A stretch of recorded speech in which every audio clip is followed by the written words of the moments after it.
আসসালামু আলাইকুম এভরিওয়ান, কেমন আছেন আপনারা সবাই? আই হোপ আপনারা সবাই ভালো আছেন। ব্লগস বাই সোনিয়া চ্যানেল থেকে আমি সোনিয়া কথা বলছি বাংলাদেশ থেকে। আই হোপ আপনারা সবাই ভালো আছেন। আলহামদুলিল্লাহ, আল্লাহ পাকের অশেষ রহমতে আমিও ভালো আছি। এই তো চলে আসলাম আপনাদের মাঝে আরও একটি নতুন নিউ অ্যানাদার ব্লগ ভিডিও নিয়ে। আসলে কি প্রত্যেকদিন নিত্য প্রয়োজনীয় যে কাজকর্মগুলো আছে ওগুলো কিন্তু আপনাদের সাথে ভাগাভাগি করে শেয়ার করে নেই। আর আমার দেখাতেও ভালো লাগে, আর আমার আপু ভাইদের দেখতেও ভালো লাগে। তাদের সুন্দর সুন্দর কমেন্ট পড়ে কিন্তু আমি বুঝতে পারি। আরেকবার বলে রাখবো, দূরে কিংবা কাছে, দেশ কিংবা দেশের বাহিরে, যে যেখান থেকে আমার এই ব্লগ ভিডিওটি দেখছেন না কেন, প্লিজ ছোট্ট একটি লাইক দিয়ে ভিডিওটি কন্টিনিউ করে যাবেন।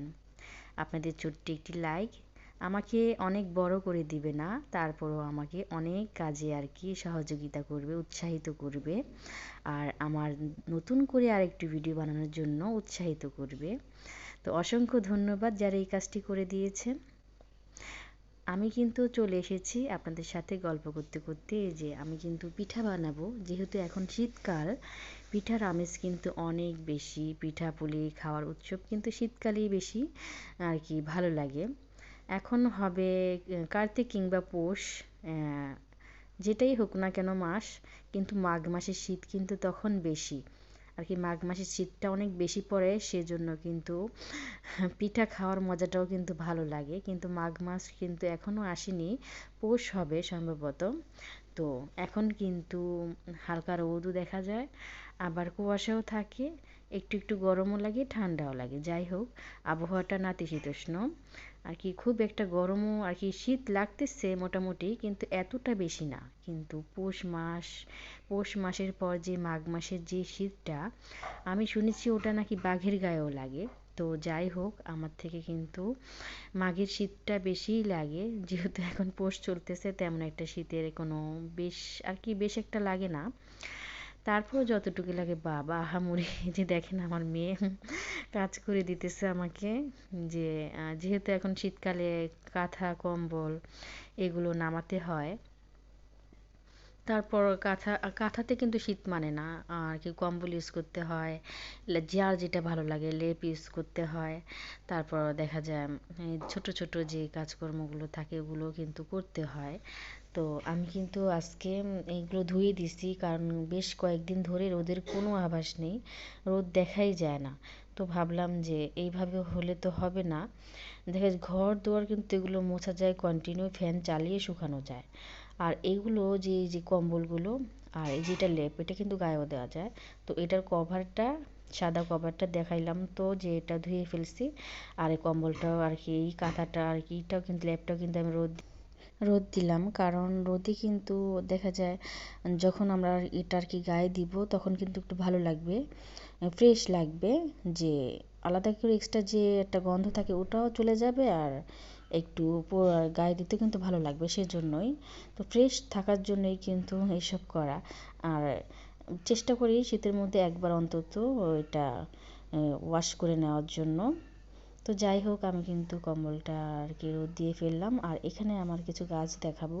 যেটা বলেছিলাম এর আগে, যে আমি যে বাসাটাতে থাকি এখানে কিন্তু গাছ লাগানোর পরিবেশটা আছে ছাদের উপরে।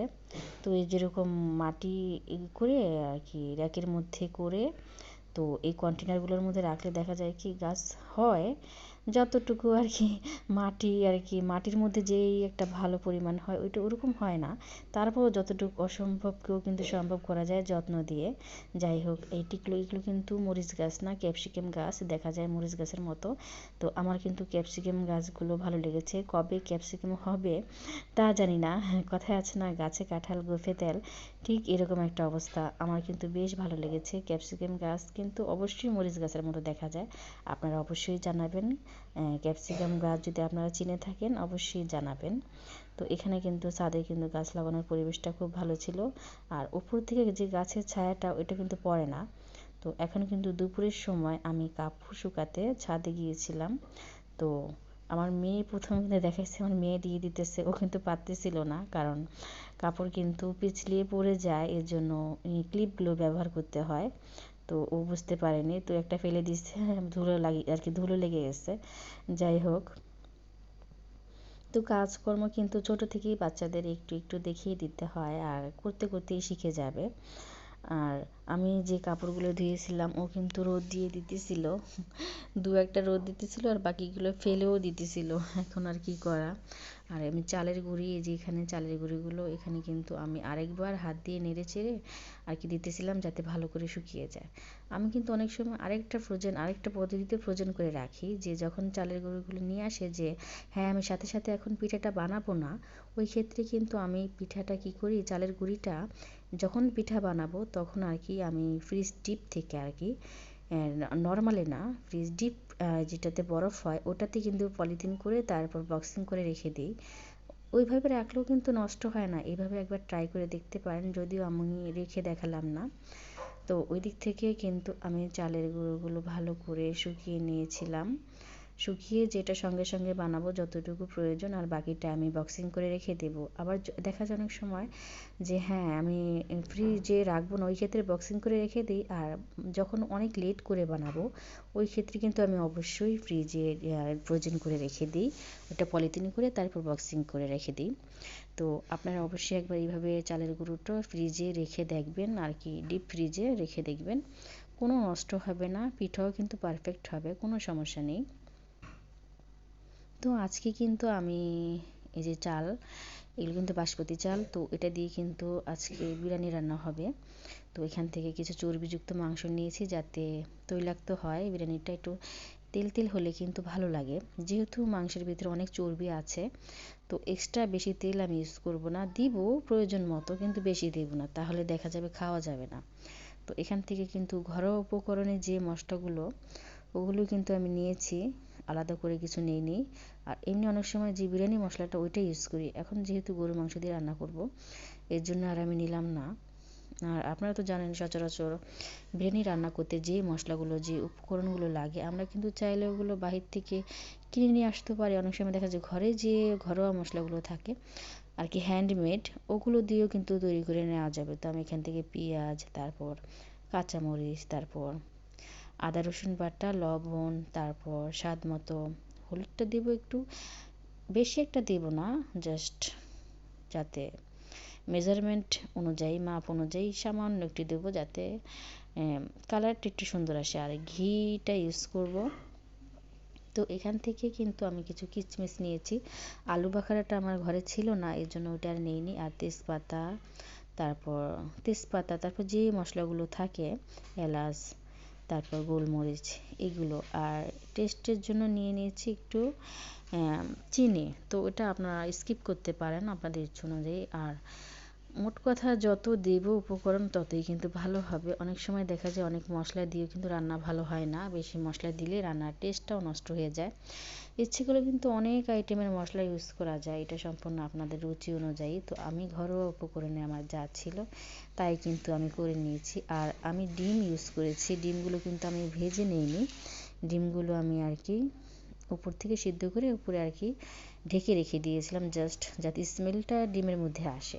কি বলবো, সুন্দর একটা স্মেল এসেছিল, খুব ভালোও লেগেছিল। তো সালাতের জন্য কিন্তু আমি এখন যেহেতু শীতকালে কিন্তু প্রচুর পরিমাণে টাটকা সবজি পাওয়া যায়, তো ধনেপাতা, কাঁচামরিচ আর আধা কাঁচা পাকা টমেটো নিয়েছিলাম, আর নিয়েছিলাম লেবু। আর কি বলবো, বাচ্চাদের কথা তো প্রায় সময় আপনাদের সাথে শেয়ার করে ফেলি, যে আমার ছেলে মেয়ে দুটো, ওরা কিন্তু দেখা যায় ভাত খাবে না। আর অন্যান্য যে শুকনা জাতীয় যে চিপস, জুস, বাহিরের যে দোকানের বিস্কিট আবিজাবি, এই জিনিসগুলো ওরা একটু বেশিই পছন্দ করে। তো শসা এনে রেখেছিল, এর আগের দিন 2 কেজির মতো শসা এনে রেখেছিল। তো ওরা ভাই বোনরা কী করছে, ওরা এগুলো এমনিতে ছুলে ছুলে এমনিতেই খেয়ে ফেলছে, তো শসাটা আর আমি ইউজ করতে পারিনি। তো যা ছিল আর কি, বললামই তো ঘরোয়া উপকরণ, ওগুলোই কিন্তু আমি ইউজ করেছি। আপনারা অবশ্যই জানাবেন, আর এরকম ঘরোয়া উপকরণে একবার বিরিয়ানি রান্না করে ট্রাই করে দেখবেন যে কেমন হয়। তো সব কিছু মিলিয়ে কিন্তু অলরেডি ফাইনালি আমার তেহারিটা আর কি, অনেকেই বিরিয়ানিও বলে, আবার গরুর মাংস দিয়ে অনেকে তেহারিও বলে। তো যার যার রুচি অনুযায়ী, কত খাদ্যের যে খাবারের যে কত গুণাগুণ আর কত নাম থাকে, কত নাম ইউজ করে মানুষের একটা রেসিপির নাম দিয়ে দেয়। তো আর কি বলে শেষ করতে পারবো না। এখন যেহেতু ডিজিটাল যুগ, সব কিছুই কিন্তু চেঞ্জ হচ্ছে। খাদ্য তালিকায় খাবারের নাম, আমরা বলি বিরিয়ানি, কেউ বলে তেহারি, কেউ বলে কাচ্চি, যেটা খাসির মাংস দিয়ে হয় ওটা হয় কাচ্চি। তো চিকেন বিরিয়ানি, গরুর মাংস দিয়ে বিরিয়ানি, ডিম দিয়ে বিরিয়ানি, বললাম না যে অনেক নাম থাকে রেসিপি অনুযায়ী। তো আমার যে বিরিয়ানি রান্নাটা, ওটা কিন্তু অলমোস্ট হয়ে গেছে, আর আমি আপনাদের সাথে সার্ভ করতেছি ডেকোরেশনের জন্য। আর আমরা যেহেতু ফ্যামিলি মেম্বার 4 জন, এই জন্য 4টা ডিমই নিয়েছি। দেখা যাবে আমার তো ডিম খেতে ভালো লাগে না, তারপর কিন্তু যেহেতু ফ্যামিলি মেম্বার একসাথে তো বসবো, তো আমি একটা প্লেট সাজিয়ে নিলাম। তো খাওয়াটা বড় কথা না, যে আয়োজনটা করি, দেখা যায় হ্যাঁ রান্না করেছি, করতে ভালো লাগে, সব কিছু ঠিক আছে, কিন্তু খেতে গেলে আর ভালো লাগে না। এটা আমাদের মেয়েদের একটা অভ্যাস, যে সব কিছু করবো কিন্তু খেতে ভালো লাগবে না। যাই হোক, বলতে বলতে অনেক পর্যায়ে আমি এসে গেছি, প্রায় শেষ পর্যায়ে। সবাই ভালো থাকবেন, সুস্থ থাকবেন। দেখা হবে অন্য একটি ব্লগ ভিডিওতে। আল্লাহ হাফেজ।